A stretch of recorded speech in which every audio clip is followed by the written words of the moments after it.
करीब 22 साल का एक लड़का बड़ा उदास था, परेशान था, सोचने पर थोड़ा मजबूर था। तभी वह अपने दोस्त के सामने जाता है। इतनी उदासी उसके दोस्त ने कभी देखी नहीं थी। दोस्त पूछता है कि तुम कुछ थोड़ा परेशान से लग रहे हो, कुछ ऐसा लग रहा है जैसे कुछ सोच रहे हो। वो कहता है कि मेरी गर्लफ्रेंड ने मुझे मिलने के लिए बुलाया है, समझ नहीं आ रहा है कि जाऊं कि नहीं जाऊं। जब इस तरह की बातें आती है तब उसका दोस्त कहता है कि तुम्हें जाना चाहिए। अगर बुलाया है, वो कहता है, लेकिन जाने से पहले तुम्हें कुछ प्रोटेक्शन लेने की जरूरत होगी। प्रोटेक्शन यानी कि अगर उस लड़की के साथ तुम्हारे ऐसे संबंध बनते हैं, कहीं ऐसा ना हो कि वो प्रेग्नेंट हो जाए। साथ ही उसने जब इस तरह की बात की, उसने कहा, मैंने तो अपनी जिंदगी में कभी इस तरह की बात की नहीं है। तब वो उसे सलाह देता है कि क्यों ना तुम कुछ ऐसी गोलियां लेकर जाओ जिससे तुम्हारे अंदर पावर, ताकत और ज्यादा आ जाए। इस तरह की बात सुनने के बाद उसने कहा, मुझे तो कोई जानकारी नहीं है। तभी कुछ जानकारी वो लड़का जुटाता है। जुटाने के बाद गोलियों का इंतजाम करता है और इंतजाम करने के बाद चला जाता है। लड़की के साथ वक्त बिताने का मौका मिलता है, लेकिन वो नहीं जानता था कि जिस लड़की के साथ वह इस तरह का काम कर रहा है, घिनौना कृत्य कर रहा है, शायद उस लड़की का यह आज आखिरी दिन हो सकता है। क्योंकि उस लड़की के साथ जब उसने यह सब किया, उस लड़की की तबीयत इतनी ज्यादा खराब हो जाती है और तबीयत खराब होते ही लड़की की मौत हो जाती है। अब इस लड़की की मौत की सूचना न केवल उसके गांव में थी, बल्कि आसपास के इलाके में फैल जाती है और जहां जहां तक अखबार, टेलीविजन या फिर सोशल मीडिया के माध्यम से लोगों को पता चलती है, तो लोगों को यकीन नहीं हो रहा था कि वह 22 साल का लड़का आखिरकार इतना गंदा काम कैसे कर सकता है। आज की कहानी यह संदेश भी देगी और यह बताएगी भी कि कुछ भी करने से पहले हजारों बार सोचने की जरूरत है कि आप क्या करने जा रहे हैं। आज की जो सच्ची घटना मैं आपको सुनाने जा रहा हूं, ये सच्ची घटना है। उत्तर प्रदेश के जिला कानपुर की कानपुर शहर का एक थाना लगता है, शिवराजपुर 14। दिसंबर 2024 की सुबह के आसपास का वक्त रहा होगा, 7 या 8 बजे होंगे। परिवार के लोग एक शादी समारोह से वापस लौटकर जब घर पर आते हैं तो अपनी ही बेटी को बार बार आवाज लगा रहे थे, लेकिन बेटी की तरफ से कोई रिस्पांस नहीं आ रहा था। इसलिए घर वाले थोड़े परेशान हो जाते हैं। आखिरकार घर के हर हिस्से को देखते हैं। तभी उनकी नजर पहुंचती है बेड पर। वहां जाकर देखते हैं तो बेटी बेड पर लेटी हुई थी, लेकिन उसके तन पर एक भी कपड़ा नहीं था। वो एकदम निवस्त्र लेटी हुई है। तभी परिवार के जो जेंट्स पर्सन हैं वो पीछे हट जाते हैं।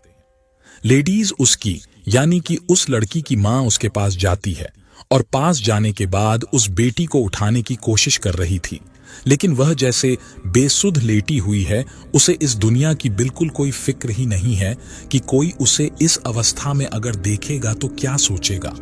उस लड़की को जब जगाया जाता है तो वह जगती ही नहीं है, और जब उसके हाथ पकड़े जाते हैं तो हाथ में उसकी ऐंठन मची हुई थी, यानी कि उसका जो शरीर था, जिस अवस्था में पड़ा हुआ था, ठीक वैसी ही स्थिति उसके शरीर की बन जाती है। हाथ हिलाओ तो हाथ ना हिले, पैर हिलाओ तो पैर ना हिले, क्योंकि जैसे वह लेटी हुई थी वैसे ही उसका शरीर पूरी तरह से अकड़ चुका था। वैसे भी बताया जाता है कि अगर कोई इंसान मर जाए या खत्म हो जाए तो लगभग 8 घंटे के बाद उसका शरीर जिस अवस्था में, जैसी स्थिति में पड़ा हुआ होता है, ठीक वैसी ही स्थिति हो जाती है। परिवार की इस बेटी को देखने के बाद हर किसी की आंखें खुली की खुली रह जाती हैं, सोचने पर मजबूर हो जाते हैं। मां भी रोने लगती है, परिवार के बाकी लोग भी रोने लगते हैं और इस रोने पीटने की आवाजें जो आसपास के घर थे वहां तक भी सूचना पहुंच जाती है। तभी लोग इस रोने की आवाज सुनने के बाद मौके पर पहुंचते हैं। तभी उस लड़की को किसी चादर से ढक दिया जाता है और इसी बीच में कोई व्यक्ति पुलिस को फोन कर देता है। पुलिस को जैसे ही सूचना मिलती है कि यहां पर इस तरह की घटना हो चुकी है, क्योंकि परिवार के लोगों को भी लग रहा था कि यह घटना कोई सामान्य घटना नहीं है, जरूर कुछ ना कुछ हुआ है। बेटी नग्न अवस्था में क्यों पड़ी हुई है? परिवार के सदस्य, ज्यादातर लोग, सबके सब शादी समारोह में गए थे। आखिरकार कपड़े इसके किसने उतारे होंगे? तभी इस स्थिति को जानने के लिए आखिरकार पुलिस मौके पर पहुंचती है।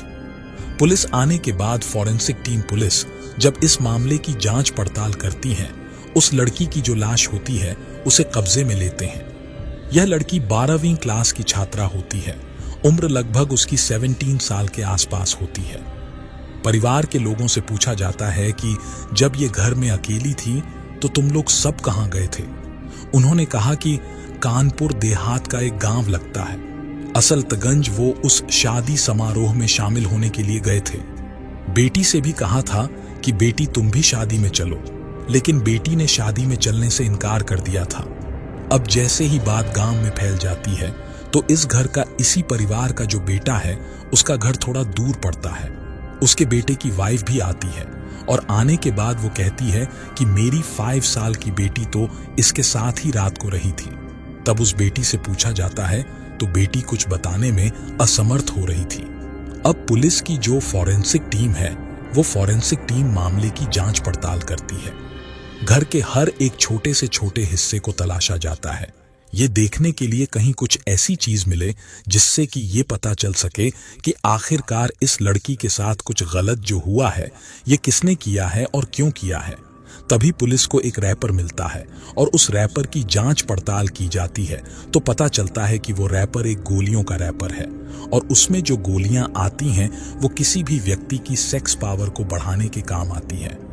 इस तरह की गोलियां देखकर पुलिस वालों को बड़ा आश्चर्य होता है और जब घर परिवार के लोगों से बातचीत की जाती है, पूछा जाता है कि तुम्हारी लड़की का किससे मेल मिलाप है, किससे बात करती है, क्या यहाँ कोई जबरदस्ती आ सकता है।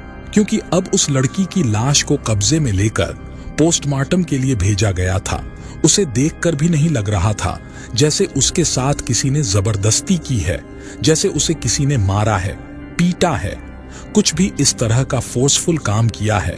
तो ऐसी स्थिति में पुलिस ने जब और जांच पड़ताल करना शुरू किया तो वहां पर कुछ आपत्तिजनक सामान मिले जो प्रोटेक्शन जिसे बोलते हैं।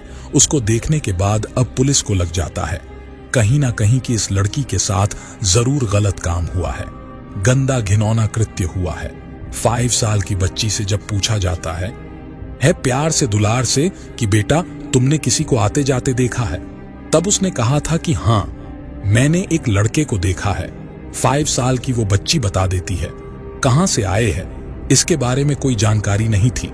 तभी पुलिस उस लड़की का जो मोबाइल नंबर होता है उसके और घर परिवार का नंबर को सर्विलांस पर लगाया जाता है।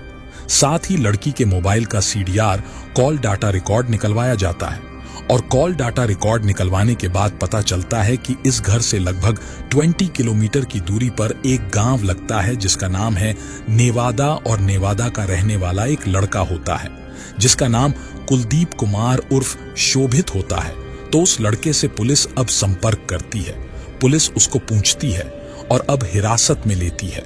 उससे जब बातचीत करती है तो शुरुआत में जिस तरह से होता है हर कहानी में कि पुलिस को देखकर उसने तरह तरह की बातें बनाना शुरू कर दिया, लेकिन पुलिस ने जब उस लड़के से अपनी तरह से पूछताछ करना शुरू किया है तब उसने चौंकाने वाली बात बताना शुरू कर दिया। वो कहता है कि इस लड़की से उसकी मुलाकात सोशल मीडिया के माध्यम से हुई थी। लड़के ने बताया कि लड़की का फोन आया था कि आज मेरे घर पर कोई नहीं है, आज मैं अकेली हूं, और फिर लड़का उसके घर जाने का प्लान बना लेता है। उसने किसी को शक ना हो और वो लड़का रात के 8:30 बजे के आसपास आता है। कुलदीप कुमार आने के बाद उस लड़की के साथ संबंध बनाने के लिए जो पहले से उसके दिमाग में खुरापात चल रही थी, गोलियां खाता है, प्रोटेक्शन लेता है और उसके बाद उसके साथ वो शारीरिक संबंध बना रहा था। लगभग 8:30 बजे से कहानी शुरू होती है और सुबह के लगभग 3:30 का वक्त हो जाता है। लेकिन इस 7 घंटे के अंतराल में उस लड़की के शरीर पर कोई कपड़े नहीं थे। हालांकि इस बीच में उस लड़की को ठंड जरूर लग गई थी। जब ठंड लगी तो लड़के ने चूल्हे पर आग जलाई ताकि उसे तपाया जा सके, लेकिन इसके बावजूद भी उसने उसको कपड़े नहीं पहनने दिए और उसके साथ वह ऐसे ही गंदा और घिनौना काम करता रहा। उन गोलियों के असर की वजह से काफी देर तक ऐसे ही करता रहा और ना जाने कब उस लड़की की तबीयत इतनी ज्यादा खराब हो जाती है, लड़का समझ नहीं पाता। वो लड़की बेड पर लेट जाती है। वो शायद उसने आराम करने की कोशिश की होगी, कुछ भी बोला होगा, लेकिन वो लड़का यह समझ नहीं पा रहा था कि आखिरकार मैं करूं तो क्या करूं, कैसे इसे राहत दूं। क्या किसी को आसपास के लोगों को बुलाया जाए या फिर कोई भी मदद मांगी जाए। उसने इस तरह की समस्या से निकलने के लिए कोई रास्ता नहीं खोजा, बल्कि वो अपने घर भाग जाता है। भागने के बाद अगले ही दिन जब 14 दिसंबर दोपहर 12 बजे के आसपास का वक्त होता है और ये सूचना सोशल मीडिया पर बहुत तेजी के साथ वायरल होने लगती है कि पास का ही एक गांव लगता है और गांव में एक लड़की है। रात उसके परिवार के लोग शादी समारोह में गए थे और लड़की की मौत हो जाती है। मौत की जो खबर उस लड़के को मिलती है तो उसे लग ही रहा था कि हो ना हो, पुलिस उसे हर हाल में गिरफ्तार कर ही लेगी। आखिरकार 17 दिसंबर 2024 को पुलिस ने जब इस घटनाक्रम का खुलासा किया तो उस यह बात आई। सहमति से उसके साथ उसने शारीरिक संबंध बनाए थे, 2 बार संबंध बनाए थे, इसलिए इसमें कुछ होना नहीं चाहिए। लेकिन वह नहीं जानता था कि पुलिस इस मामले में जो बयान देती है वो वाकई बड़ा शानदार बयान देती है। भले ही यह सहमति से था, लेकिन लड़की की उम्र नाबालिग थी, यानी कि उसकी 18 साल अभी उम्र कंप्लीट नहीं हुई थी, इसलिए इस पर रेप की धाराएं इस पर लगाई जाती हैं। साथ ही उस पर पोक्सो एक्ट भी लगाया जाता है। लड़के को गिरफ्तार कर लिया जाता है और गिरफ्तार करने के बाद उसको जेल भेज दिया जाता है। जहां जहां तक ये कहानी, जहां जहां तक ये खबर फैलती है, वहां वहां तक लोगों को यकीन नहीं हो रहा था कि आखिरकार वो 17 साल की लड़की जो कक्षा 12 में पढ़ रही थी, उसको अपने करियर के बारे में सोचना चाहिए था। वो कहां इस सोशल मीडिया के झमेले में पड़ने के बाद एक लड़के से दोस्ती कर बैठती है, और दोस्ती भी कुछ इस तरह की। जब घर में कोई नहीं होगा उस वक्त वो किसी को अपने पास बुलाएगी और उसके साथ इस तरह से होगा। जो होता है वो वाकई वो भयानक होता है। और दोस्तों, इस पूरे घटनाक्रम को सुनाने का उद्देश्य किसी को परेशान करना नहीं है, किसी का दिल दुखाना नहीं है, बल्कि आपको जागरूक करना है, आपको सचेत करना है। यदि किसी परिवार के लोग कहीं भी आते जाते हैं तो कम से कम अपने माँ बाप, भाई बहन, परिवार के किसी भी सदस्य का इस तरह से विश्वास नहीं तोड़ना चाहिए। उस लड़की ने जो किया वो वाकई भयानक था, लेकिन जो लड़के ने किया उससे भी ज्यादा भयानक था। अब शायद उसकी पूरी जिंदगी सलाखों के पीछे गुजरेगी।